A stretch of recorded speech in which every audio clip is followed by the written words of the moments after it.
All right, this is episode 6, Paulie. I'm Casey Jacox. You're Paul Haury. Yeah. I am the dude Imbibes. I'm wearing a shirt from the Imbibe Brewery. It's not really a brewery. They have a bunch of good brews though in Maple Valley. If you're ever going through on your way to Crystal, check them out. Right next to Crown Donuts too. Wait a minute.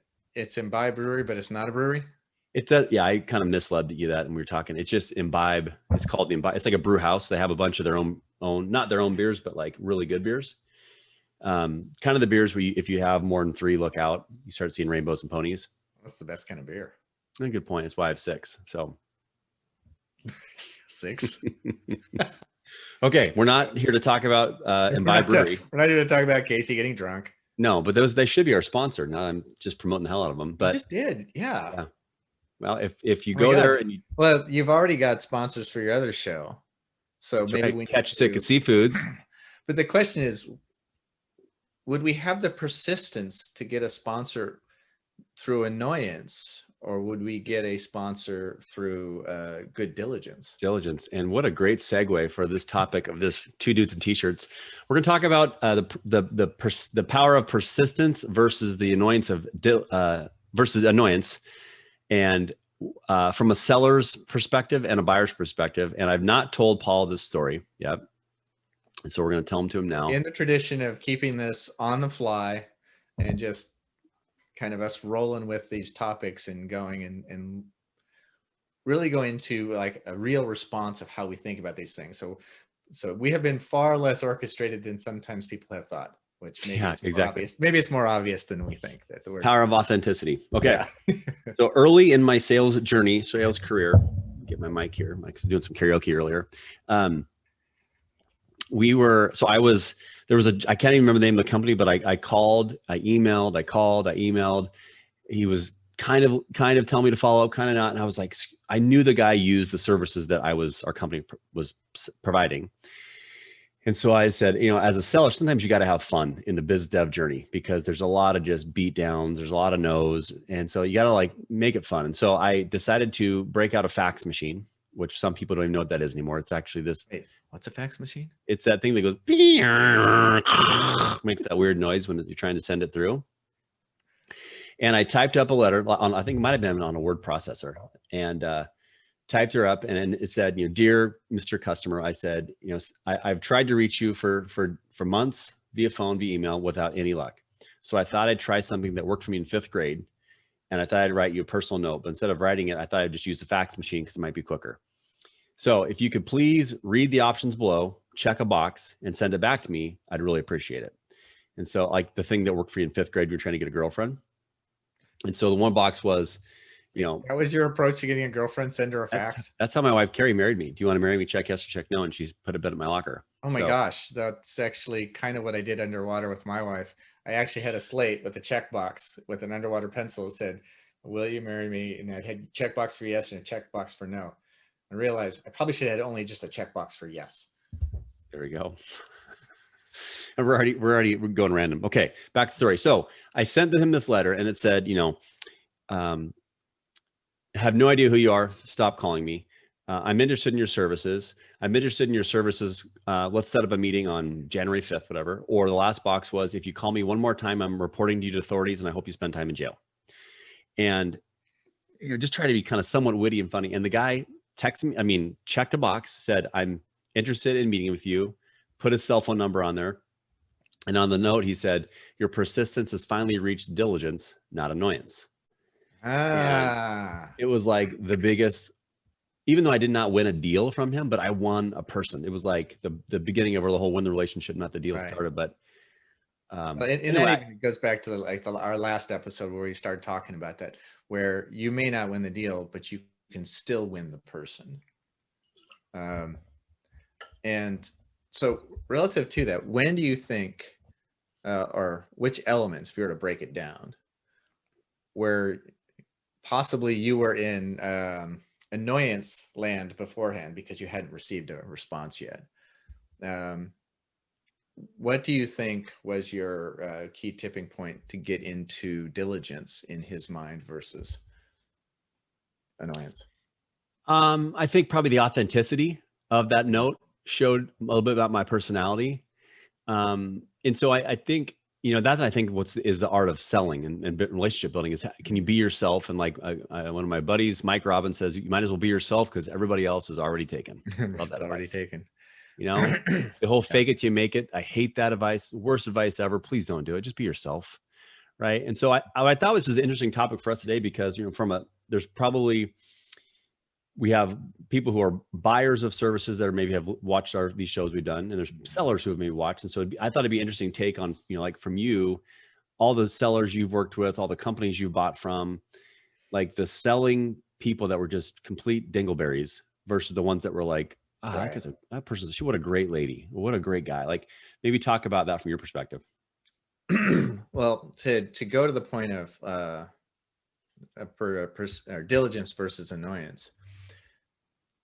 Wait, for me, it always goes back to the relationship component of it.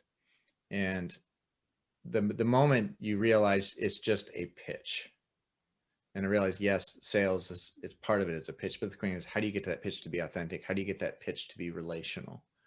I mean, I get repeated. Matter of fact, an email came in today about somebody, you know, has yet to even express any understanding of my world from an inquiry of who I am. I mean, you have to ask questions about the person to get into that relationship. Has sent me email after email after email, and now their new book is out, and he's like, I thought this would be wonderful for you to read this book. Well, he's in complete annoyance for me because, one, you haven't asked to even just meet, and I'd like to find out what matters to you. Right. I mean, none of that has happened. So instantaneously, his repeated persistence is now just in annoyance. And what I'm interested in is that I loved that story you just told, because you had been doing and sending and sending and sending, and you went from annoyance to diligence in this person's mind. And you did it with an element of humor, which kind of like bridged the gap. And I'm trying to think, if this person had come to me with a humorous thing, even though there hasn't been any kind of relational building at all, would I have then had the curiosity to actually go in and click and respond to him? What if he said, hey, Paul, I want to tell me your address. I'm going to come over. I'm going to tuck you in at night time, and I'm going to read you a story. It's my book. And we're going to read for 15 minutes a night until we're done. Well, okay. If there's a checkbox to that last one, I hope the police arrest you. Right. Although, yes, something with that humor aside, because the humor part's part of what kind of gets us through things, especially. And I can only imagine this from a sales. Like I said, I've never been an absolute salesperson. I've been IT, I've been people ops and so on. But the humor is that it takes that. Ooh, here it is. It takes that predatory kind of sales feel and sets it aside. Yep. Just like REM, everybody hurts, right? Just, I always say everybody laughs. Everybody laughs. Everyone jokes around. Everybody, I would rather listen to a song that you sing, everybody laughs, versus REM's Everybody Hurts. Everybody laughs sometimes. Can I take that back? Way down yonder on the Chattahoochee. That one? No? Yeah. I'll stop. Good. But the humor part of that, and because it is you, it's genuine and it shows up. I mean, as long as I've known you so far, we can just start laughing about anything, and that's part of the fun of it. Mm-hmm. But that is that everybody laughs, and why not go to that place? Yeah, I mean, I think sometimes we have to be too serious and scripted, and it has to be the perfect thing. It's like, in the end, one thing I was going to talk about today is like the whole your annoyance is going to happen quickly if you're calling to just check in with people, right? You might as well tell Paul, hey, Paul, I want to call to just check in and waste your time. You got 3 seconds for me to waste your time? Versus, no, actually, what a great thing, because I'll go back into. It's funny. I found that easier to say to somebody when I was in people crisis dealings versus technology crisis thing. When I was dealing with technology crisis as an IT director, and a vendor would call me, I'm just like, I don't have time for this, because usually something was blowing up for the company and it was like, fuck. And that was definitely annoyance. And it's not, and the funny thing is now in retrospect, it wasn't annoyance because of them. It was annoyance because of my situation. And I needed to be uninterrupted, and because I was in a fight flight space. And maybe that's a good thing for people to know in the sales space. It's not as personal as what's going on, even though it does hurt. I mean, like you said, you were already singing, everybody hurts. And so maybe that's an important thing to note is, and then go into that empathy space. If the person you're calling, you don't know what they're going through. 100%. Yeah. I mean, they don't care how much you know until they know how much you care. Great little John Wooden, Ford, I think, Teddy Road. Yeah. But what you talked about there is so true. And you actually took me back to memories I had as a seller where I would call and the client just sounded pissed, freaked out, angry. I'm like, in my mind, why'd you pick up? If you're that stressed out, don't pick up. But they picked up. In the end, I'm like, they got 99 million other things going. I'm the least of their worries. But if I can make them feel, hey, Paul, I'm so sorry I caught you at a bad time. You bet I'll call you later. No worries. Versus I'm like, hey, Paul, just give me a second. Yeah, I know you're busy, but I got to talk. And I need my sales quota is getting pressure. My boss. Okay. Oh, Ben, you just screamed annoyance to me on that one. Right. Exactly. Whereas, wow. Even a very simplistic thing. Hey, I'm hearing that this might not be the best of times. Just, is there anything I can do to help you at this point? I mean, otherwise, I won't take any more of your time. And if it's okay, I'll call you back later. I don't know how to fix anything, Paul, so I can't help you, but it's obviously a bad time. I'm going to try next week. Is that something fun? Yeah. Call me back. Okay, perfect. And then, but like the next time you call them, hey, Paul, it's Casey with ABC. Come, you got a minute? Yeah, you do. Hey, I'm really sorry for calling. I caught you at like the worst time possible. And that was embarrassing. I don't know what to say, just other than it sucked for me, and it probably sucked for you too, because I waste your time, but I don't know if you remember that. And just like kind of make light of it. And they're like, right. And then you might even say, dude, if I was an a-hole, I'm sorry. And then it's like just kind of this human authentic thing. Well, and then on top of that, just the fact that the following up and even saying, yeah, thanks for letting me know I could call you back later. Yep. I mean, if I'm sitting there hearing that, then I'm like going, this person was actually sensitive to my state and situation, as opposed to ignoring that element because they had their deal they wanted to close. Right. Yeah. And that allows even a kind of a little bit deeper building of the relationship in that space, because now I know that you're, you know what? Oh, now that's an instant shift from annoyance to diligence, to go back to that initial state. And this is your humor spot. So you've been trying to contact that guy forever, no response. And so now you're throwing down the vulnerability gauntlet in the form of humor. And because you're potentially looking at the same rejection, but I'm gonna have fun getting rejected. At least now you're reaching out to somebody to make contact. And it's different than reaching out to make a pitch. Yeah. And the contact is via humor. Yep. Everybody laughs, and you got to have fun. Like I have stories for days, Paul, of random weird BD strategies. Like I remember calling on Nintendo early in my career. The head of HR, I found out, was like a huge bird lover. So I went to the food store. I grabbed a 50-pound bag of birdseed and a little birdhouse and my business card and put it on her desk. And then I sent her an email. Hey, little birdie told me there might be something for the front desk for you. Dumb stuff like that. But she's going to remember, like, this guy's got a screw loose. Or this guy has a screw loose and he gets me. Yeah. Well, so last night, so my wife makes jewelry, and she always stays very personal in the stuff that she makes for people. And so she gets people that become kind of followers and supporters. Yep. And the reason it happens is she actually gets to know people. And she was making a comment, and she's also a dental hygienist, and people love to, and she goes, and she's connected with them in their social media, not from a stalker type way, which that would be kind of creepy. That would be weird. Don't recommend stalkers on this YouTube show. But what does happen is because the personal contact, you made personal contact with birdseed, and that lets them, it's like somebody like, well, Larry Levine, another shout out to Larry, Selling from the heart. Larry Levine. Go Dodgers.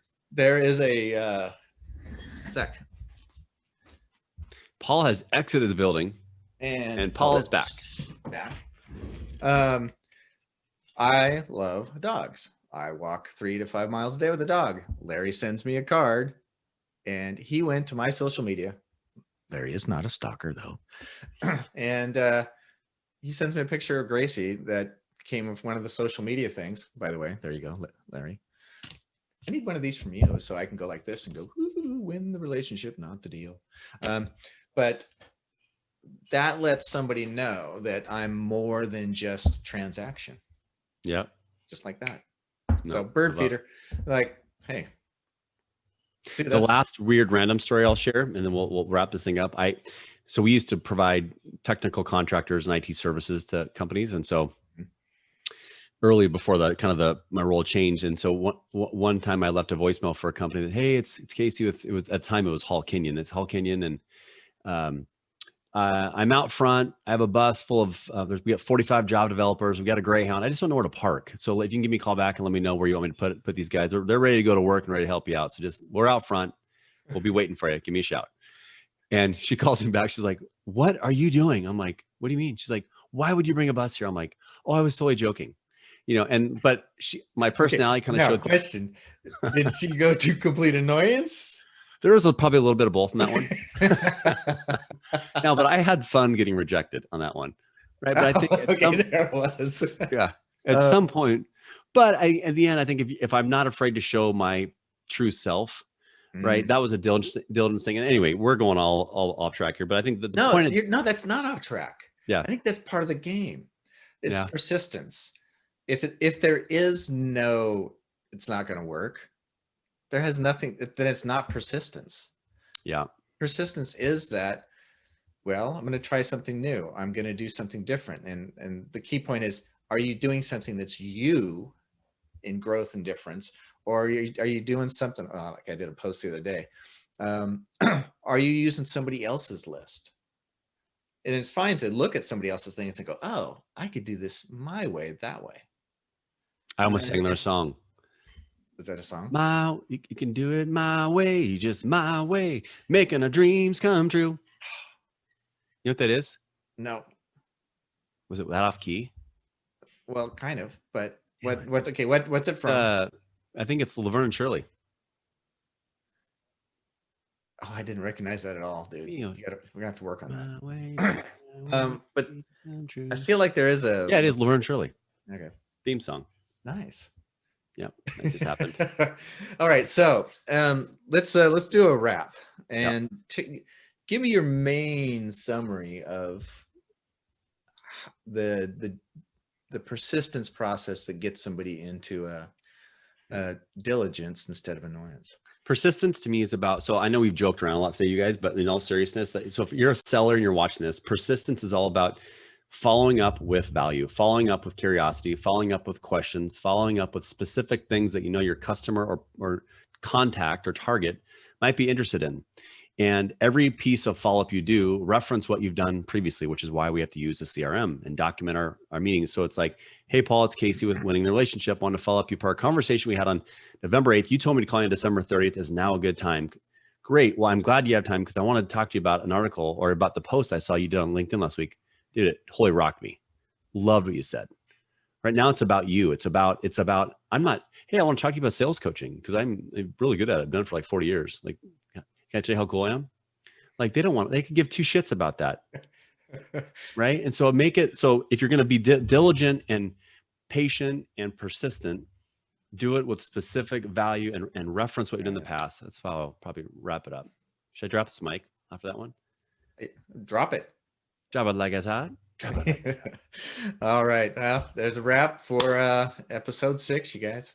Cool. Thanks. Leave a comment below. Let us know what you guys think too. Guess who, guys? It's me, Casey again. I know you just got done watching us talk about diligence versus annoyance, but I have to now call out Paul because he had specific homework to watch Weird Science, one of the best movies of Anthony Michael Hall ever. I remember back in 8th grade watching that show multiple times in the summer. Greer Smith, my good buddy, a partner over at Brighton Jones, he would wear red spandex shorts, ride his bike, and we'd watch Weird Science together. And Paul, your homework was to watch it. And the first thing we talked about today was all the excuses. You've went from Diligence right to Annoyance by not watching this goddamn. Oh, I did. I have failed you.